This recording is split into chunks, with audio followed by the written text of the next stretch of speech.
A White House-backed ad campaign led by Ivanka Trump, the president's daughter, is so tone-deaf and offensive that it shocked people. It's the Find Something New campaign, which tells unemployed Americans to, just find a new job. Cool, we have 20% actual unemployment and an economic collapse caused by your dad, but just find something new, even though you can't find something new right now. Here's the ad that went with the campaign.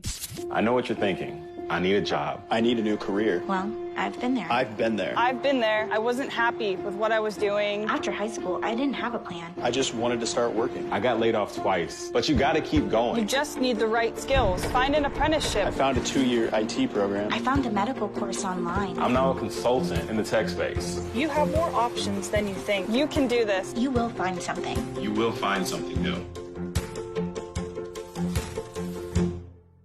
A third of renters didn't pay rent in April. 25% of New Yorkers in the city haven't paid rent since March, I believe. Around a third of U.S. households missed July payments for their homes. And then you have the 30 million people collecting the $600 per week in unemployment that's about to expire, and the Trump administration is sort of softening on that. It's expiring in 2 weeks.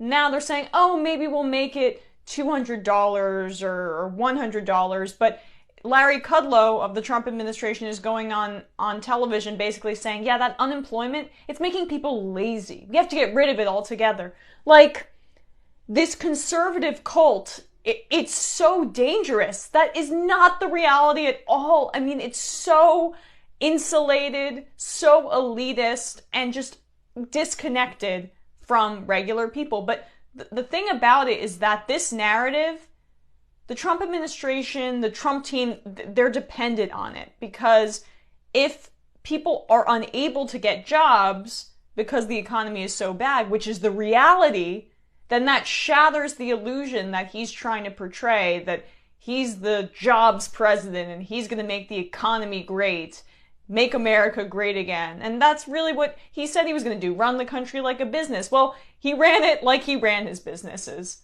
into the ground. So that's why this campaign puts the onus on the individual. It's retrograde, it's idiotic, but what do you expect from the Trump team, especially when he hands it off to his daughter to launch this campaign? She has no political experience, but whatever, this is what she came up with. In the midst of this economic crisis facing millions of Americans, enter Ivanka Trump with advice for the unemployed. Embrace the chaos, she urges, and find something new. The campaign's website, which boasts ties with companies like Apple, reads like a choose-your-own-adventure where options like vague certificate and intensive programs are presented with scant detail on how to pursue such paths, much less pay for some of them. Click on Apple, for example, and you're simply rerouted to a page offering free beginner coding courses that surely won't be enough to even land you an interview with the company. It's the equivalent of directing someone to Indeed.com, wishing them good luck, and congratulating yourself for helping them in a meaningful way. It's a joke. I mean, there are people seriously talking about this. People who actually want to solve the problem, and they talk about a federal jobs guarantee.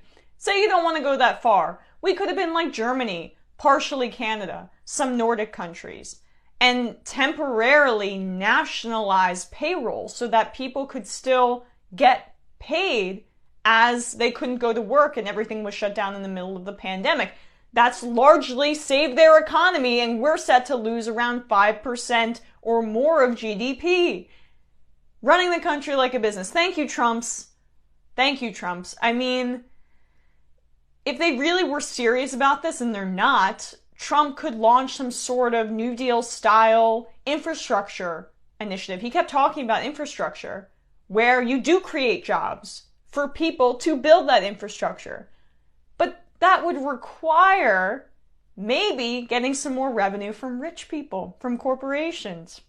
They're not going to do that. They can't go against the beloved corporations and Wall Street and rich people who got pretty much all of the coronavirus bailout money anyway. That was the whole purpose of it. So no, instead, it's on you to find something new.